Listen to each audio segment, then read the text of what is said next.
Bye-bye. I love the old days, you know? I love the old days. You know what they used to do to guys like that when they were in a place like this? They'd be carried out on a stretcher, folks.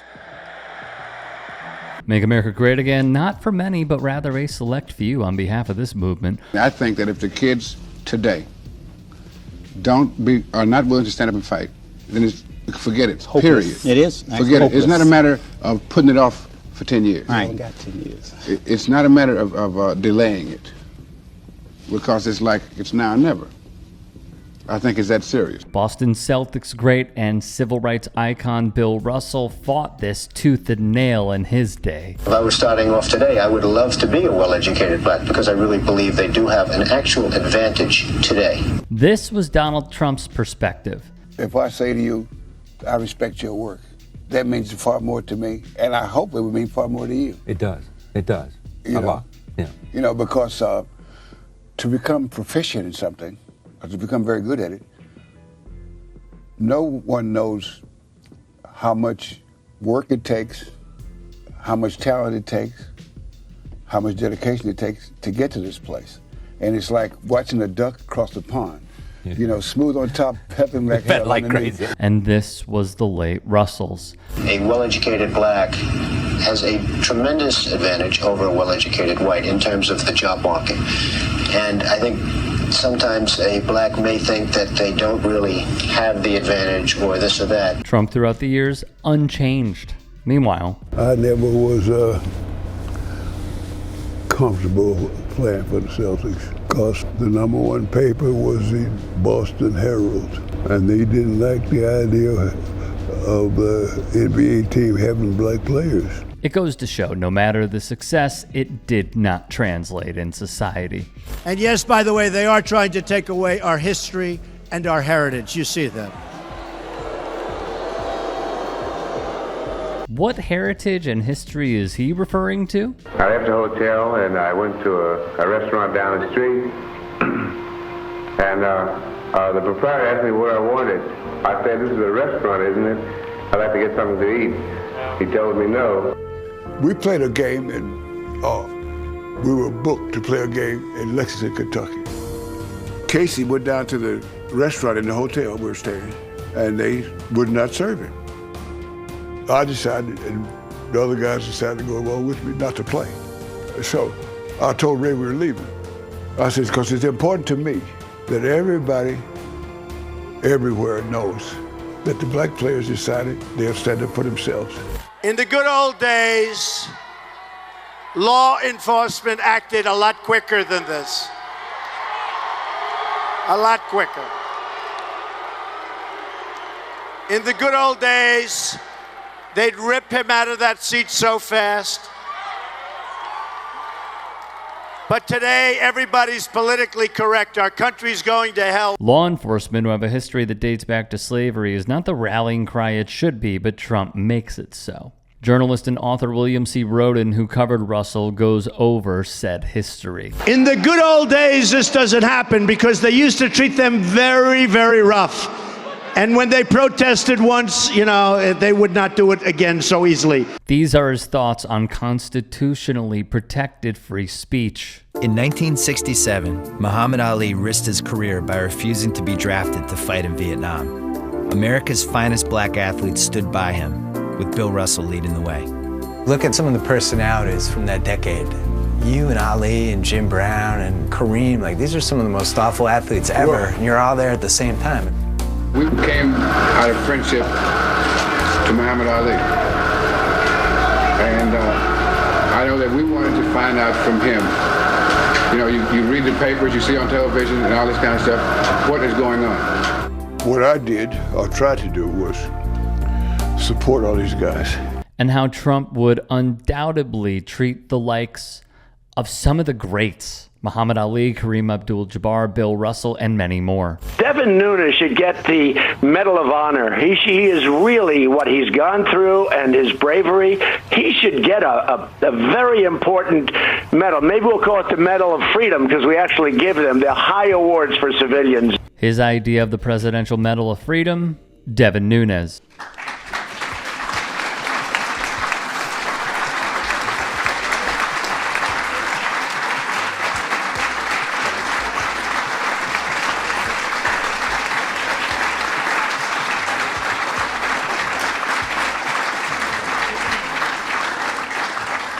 Need we say more here?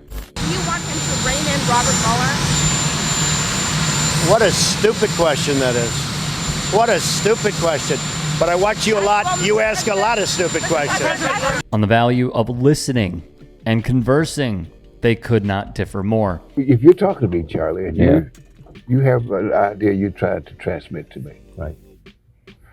I have to listen to it a couple of different ways. I got to hear what you're saying, translate it to a language that I understand, and assess the value of it.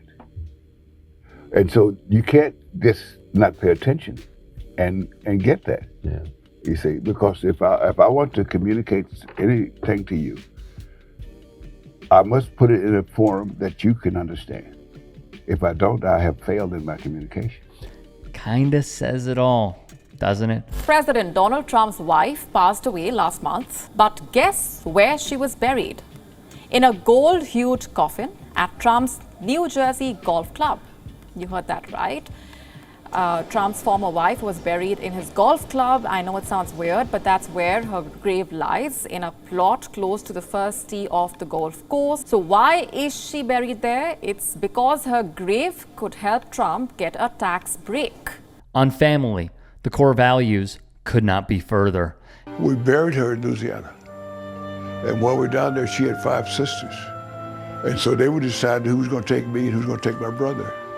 And my father says, I'm going to take them both back to California with me. And they said, man can't raise kids. He says, I promised their mother I would try. And so he had a business.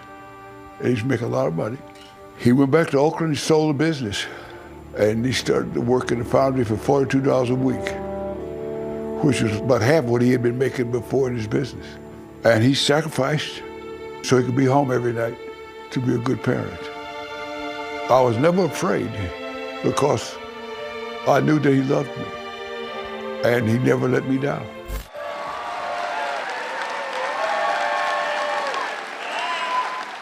Not only did we do it, but I did it very early.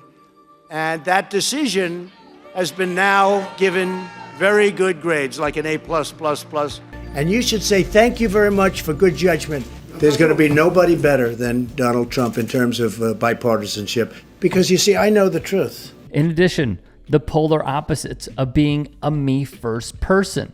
Although I say I want to be the star, I have to be a star in a way that my teammates can play and do what they do. See, I can't be a star that always got to have the ball. Get out of here. Get out. Out. Oh, this is amazing. So much fun. I love it. I love it. We having a good time? USA. USA.